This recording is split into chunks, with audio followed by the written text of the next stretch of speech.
penetapan Sekjen PDI Perjuangan sebagai tersangka oleh PDI Perjuangan, oleh KPK. Ini masalahnya kita lagi sibuk Natalan, ini kita dikasih hadiah Natal dengan Sekjen masuk ditetapkan jadi tersangka, jadi sorry.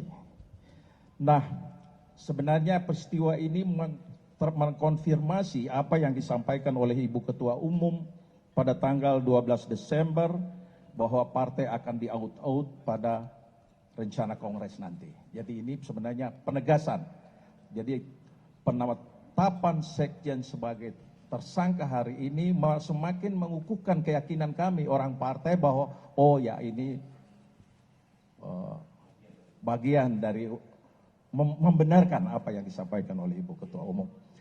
Namun demikian, karena ini ada kaitan dengan soal hukum dan ada beberapa poin cukup panjang, nanti diuraikan oleh Saudara Roni Talapesi. Silakan, Bung Roni. Ya, kami akan menyampaikan sikap dari DPP PDI Perjuangan terkait dengan situasi saat ini. Rilis media DPP PDI Perjuangan 24 Desember 2024. Politisasi hukum dan peminadaan yang dipaksakan terhadap Sekjen DPP PDI Perjuangan. 1. Status tersangka ini hanya membuktikan informasi yang beredar lama bahwa Sekjen DPP PDI Perjuangan akan segera dijadikan tersangka. Hal ini juga sudah pernah disampaikan Sekjen DPP PDI Perjuangan dalam podcast Akbar Faisal beberapa waktu yang lalu. Kedua, kalau kita cermati lagi, pemanggilan Sekjen DPP PDI Perjuangan ini dimulai ketika beliau bersuara kritis terkait kontroversi di Mahkamah Konstitusi tahun 2023 akhir. Kemudian sempat terhenti, lalu muncul lagi saat selesai pemilu, hilang lagi. Kami menduga memang kasus ini lebih terlihat seperti teror terhadap Sekjen DPP PDI Perjuangan. Dan keseluruhan proses ini sangat kental aroma politisasi hukum dan kriminalisasi. Beberapa indikasi yang dapat dilihat antara lain, pertama, adanya upaya pembentukan opini publik yang terus-menerus mengangkat isu Harun Masiku, baik melalui aksi-aksi demo di KPK maupun narasi sistematis di media sosial yang patut dicurigai dimobilisasi oleh pihak-pihak tertentu yang berkepentingan. Kedua, adanya upaya pembunuhan karakter terhadap Sekjen DPP PDI Perjuangan melalui framing dan narasi yang menyerang pribadi.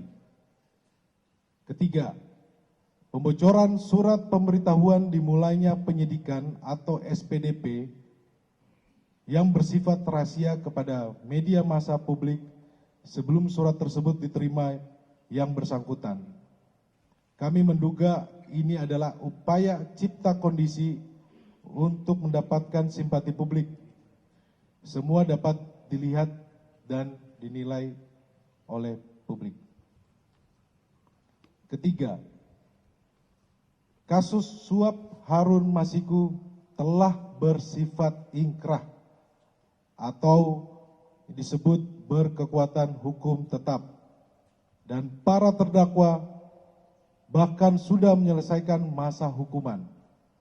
Seluruh proses persidangan mulai dari pengadilan tipikor hingga kasasi tidak ada satupun bukti yang mengkaitkan Sekjen DPP PDI Perjuangan dengan kasus suap Wahyu Setiawan.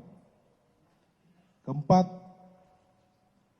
kami menduga adanya upaya pemidanaan yang dipaksakan, kriminalisasi, mengingat KPK tidak menyebutkan adanya bukti-bukti baru dari pemeriksaan lanjutan yang dilakukan sepanjang 2024. 5. Dugaan kami pengenaan pasal obstruction of justice hanya formalitas teknik hukum saja. Alasan sesungguhnya dari menjadikan Sekjen DPP PD Perjuangan sebagai tersangka adalah motif politik, terutama karena Sekjen DPP PD Perjuangan tegas menyatakan sikap-sikap politik partai menentang upaya-upaya yang merusak demokrasi, konstitusi, juga terhadap cawe-cawe penyalahgunaan kekuasaan atau abuse of power di penghujung kekuasaan mantan Presiden Joko Widodo. Bahkan sikap tegas ini baru terjadi minggu lalu ketika partai mengambil sikap yang tegas dengan memecat 3 kader yang dinilai telah merusak demokrasi dan konstitusi. 6. Politisasi hukum terhadap Sekjen DPP PD Perjuangan ini juga diperparah dengan bocornya SPDP kepada media massa yang seharusnya bersifat rahasia, yang harusnya hanya diberikan kepada pihak terkait. 7. PD Perjuangan dan Sekjen DPP PD Perjuangan telah dan akan selalu mentaati proses hukum dan bersifat kooperatif. 8. PD Perjuangan lahir dari cita-cita besar membawa republik ini berjalan di atas rel demokrasi dengan prinsip negara hukum yang adil dan transparan. Yang terjadi saat ini adalah politisasi hukum. 9. Penetapan Sekjen DPP PD Perjuangan ini mengkonfirmasi keterangan Ketua Umum PD Perjuangan Ibu Megawati Soekarno Putri pada tanggal 12 Desember 2024 bahwa PD Perjuangan akan diaut-aut atau diacak-acak menjelang Kongres ke-6 PD Perjuangan. Terima kasih.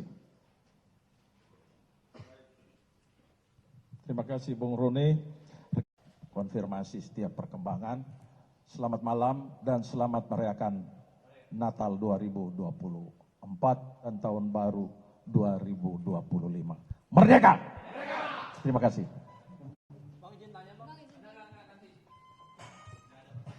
Tidak ada tanya jawab. Nanti kita